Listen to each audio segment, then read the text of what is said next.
lemon, ginger, and honey, and oregano. Good for your cough and colds and itchy throat.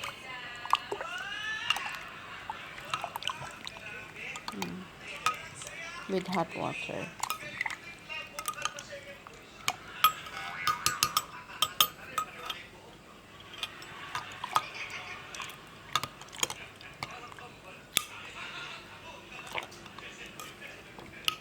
Then leave it for at least 20 minutes and then you're ready.